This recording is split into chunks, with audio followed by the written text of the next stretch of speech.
Okay, here's the situation. You're responding to a call in your community. There's an intense wildland fire spreading towards a neighborhood. As you arrive, things are happening quickly. A task force is assembling. Maybe they're career firefighters, maybe volunteers. Everyone huddles, ready for action. All they need to get going is a safe strategy and access to water. We're going to put up a portable pump there for a fill station, and this is going to be your only other fill station. You've got a good water plan in place. It worked well a month ago when you put out a house fire, and the month before that with a small brush fire.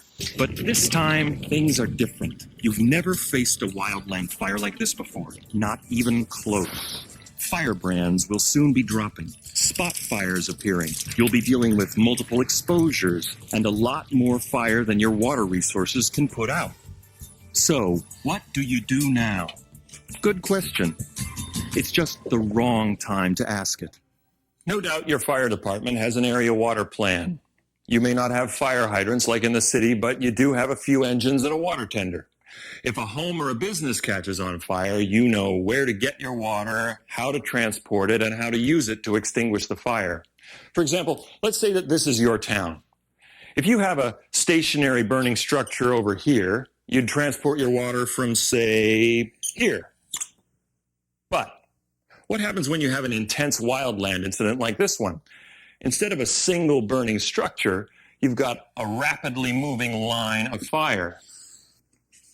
And before long, as spot fires appear, you'll also have multiple ignitions to deal with. Your point-to-point water strategy suddenly goes out the window. Rather than saving one structure, you're trying to protect a whole neighborhood of structures. You now have a new water logistics problem on your hands. So, with limited equipment and a small crew, how do you possibly transport water and hose lays to all of these structures?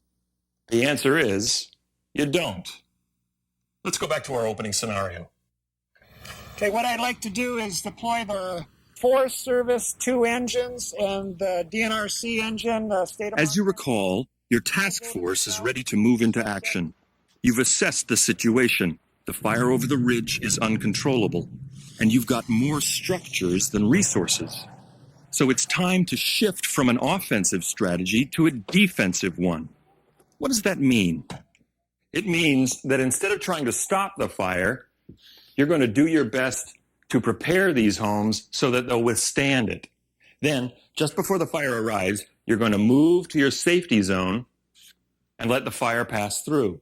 You'll then return as soon as it's safe to mop up or overhaul any structure starts or spot fires that threaten structures. The key is to stay mobile at all times. Be smart and creative, and react quickly as the situation changes. The results of this strategy may surprise you. You could wind up needing a lot less water than you'd expect. And if your homeowners have applied Firewise principles, you'll use even less water. Okay, so you send your engines or tenders off to the stream to get water. At the same time, you split your crew into teams and direct them to locate structures. The first step before anyone squirts a drop of water is to know which structures can be effectively protected, and that will depend upon how well these residents have prepared their homes. So you triage the homes for extreme conditions. Your teams apply their knowledge of fire behavior and the ignition potential of these structures. Again, you mentioned the deck. We'll get that cleaned off, sweep all the needles off of there. Then you'll determine the level of protection that each one will need and balance the needs of the entire neighborhood against the resources available to you. That may mean having to make some tough decisions. If you decide that a group of homes will consume too many resources, you may have to leave them unprotected. Time and water are limited. You can't afford to waste either. A home or community built with Firewise principles in mind could resist ignition without assistance. For example, spraying water on a fire-resistant roof would waste resources and time. The way the property is maintained can also mean the difference between success and failure. A resident can help avoid disaster by practicing Firewise maintenance, such as removing these pine needles on the roof and in the gutters. And these fine fuels could easily be ignited by firebrands or carry a surface fire that would jeopardize the home. As you can see, there are also some heavier fuels near the house. And don't overlook this wood pile over here. The assessment: with enough time to prepare these vulnerable areas, this home has a decent shot of surviving the fire. Okay, so how do you prepare a structure? Your gut instinct may be to charge the hose line and drench the home and yard, but that would waste water and time. You'd probably deplete your water supply and leave the rest of the neighborhood unprotected. Instead, consider this thought. Sometimes your most efficient use of water involves not using water. Just ask Lee Buller of the Creston, Montana Fire Department. In doing mitigation, we try and go in and limit the use of water to start with, and try and remove the brush and debris away from the house and off of the house. What we look for is the proximity of the vegetation to the structure. If we're dealing with a lot of vegetation within a 30-foot buffer zone, we want to try and thin that down as best we can, as quick as we can, depending on rate of spread of the fire. We don't have to clear everything out, but we want to try and get good separation in the tree canopy, 15, 20 feet. So maybe every other tree or something we might want to thin out of the location. If there's a lot of debris in the gutters, in the gutter drain systems, or up on the house, we'll try and remove those. If it's easier to just take the gutter down, sometimes that's very feasible, and especially with like plastic or vinyl gutters, they have a chance to catch on fire and be the ignition source of the house. If they have a bunch of lawn furniture or stuff sitting on the deck, we'll take and remove that from the house and get it away. That kind of stuff catches a lot of embers, and we try and do this all before the fire comes. And that way we'll have our water available to use. If it does start burning, we'll be able to use that water to put that out.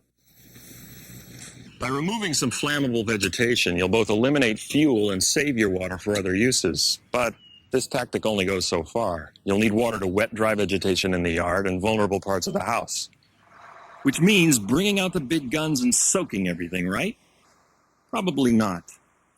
A heavy stream works well to extinguish structural fires, but in our situation, it would deliver too much water to too small an area. Not only would it be overkill, it would defeat our need to stay mobile.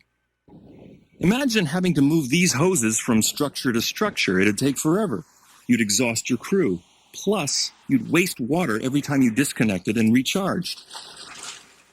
Instead, you want to use a smaller hose, something like this, the homeowner's garden hose, with its ready-made supply of water. If they've got a garden hose or a spigot outside, we'll try and use that water to wash off the deck or the roof of the pine needles, and try and just use their water instead of using the water that's in the truck. I can put that garden hose into my booster tank to recover what water I'm using, so I'll still have as close to a full tank supply of my engine. And as the fire approaches, that's when I start using my water very sparingly. As I get ignition, I try and get extinguishment.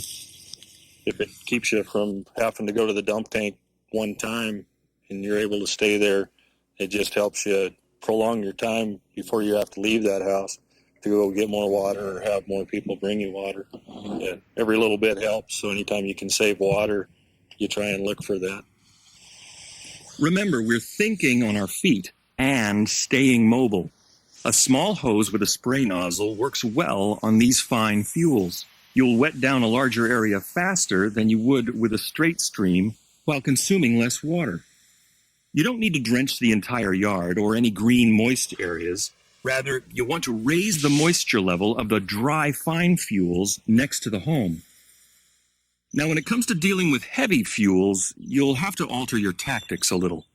Structures, trees, and fences will all require more water than light fuels, and thus will take longer to moisten.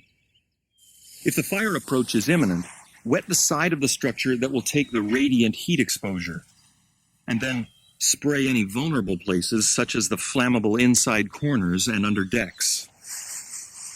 Some fire departments are adding a new piece of equipment for heavy fuel exposures: portable sprinklers. The nice thing about sprinklers is you don't have to be there when the fire comes through. You're able to back off and leave that sprinkler in there. You're still applying the water as long as the water sources available. You're able to set up a bunch of sprinklers, treat a lot more area at the same amount of time, continuously treating the areas, whereas one person bumping from nozzle to nozzle is going to take a lot longer to treat that same area. And sprinklers don't always get into vulnerable nooks and crannies, so you'll need a hose to finish the job. Homeowners can play a role here too, by using their own sprinklers to raise the moisture level in the area, long before the fire arrives. Now, you may be wondering how additives to water such as foam and gels fit in. Well, foam can make your water go a lot further. In fact, it can reduce water usage by as much as 2/3. Foam can also be very effective at covering vulnerable nooks and crannies and fine fuels, but it'll only last up to an hour, and it doesn't apply well in high winds. I'd recommend using the ones rated Class A. They're biodegradable, and homeowners can wash them off fairly easily. Now, gels, they stick well to vertical surfaces and provide good radiant heat protection. Using gels over plain water buys you a lot of time. If you put water on a house, it'll dry off and be gone. Even after the gel dries, it still does you a lot of good on the house, and a lot of times you'll have time to come back and pre-treat the house, just wet that gel down a little bit. However, gels are more expensive and require mixers and special nozzles. They can also leave a residue that is difficult to remove. Whether you're using additives or water, or dealing with light or heavy fuels, your tactics remain the same. You want the water or additives to soak in, not run off. Okay, we've talked about applying water. Now what about accessing and delivering water? First of all, don't overlook any potential domestic sources. Many homeowners today have water tanks on their property. Some have swimming pools. And many subdivisions contain cisterns. Tap into these sources with a pump and preserve your own water resources for later. Now, getting back to our scenario. As you'll recall, we sent the apparatus to a nearby stream to fill up. As they return, what do you do with them? Remember, your apparatus is limited. You can't deliver water to every structure.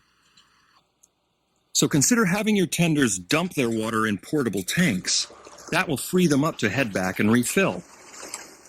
So where do you set up these porta-tanks? You might dedicate one to a single structure with a portable pump, just as you would during a structural fire.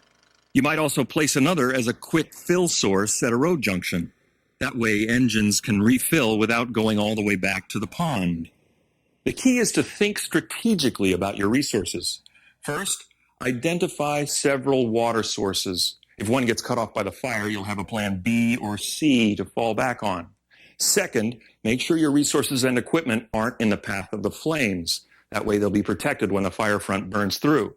And third, protect any bridges or infrastructure that link you to your resources or serve as an escape route so you won't get cut off.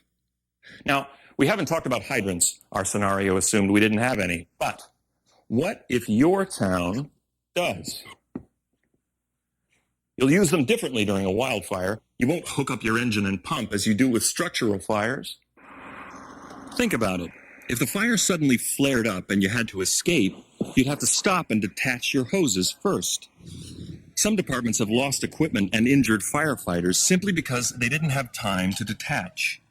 Instead, use your hydrants as a place to fill your apparatus, and then drive away. You're staying mobile and safe. If you want to speed up the filling process, try leaving a hydrant wrench and a fill hose at the hydrants. And speaking of hydrants, you don't want to lose homes because of something as small as this. Not all fire departments use the same size connectors. Seems like fire departments learn this over and over the hard way. Not having compatible equipment with nearby responding fire departments can end in disaster. Make sure you have appropriate adapters for your hydrants and hoses to give to your mutual aid partners. All the water in the world won't do you any good if you can't access it. Okay, the fire is just about to arrive.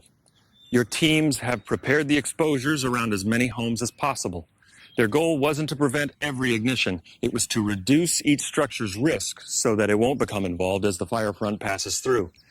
If more homes here had applied Firewise principles, your teams could have worked more effectively and prepared a lot more homes. As the fire approaches, it's time to move to your safety zone.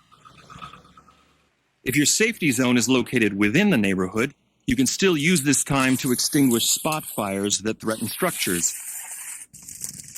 You should have left a sufficient amount of water in reserve.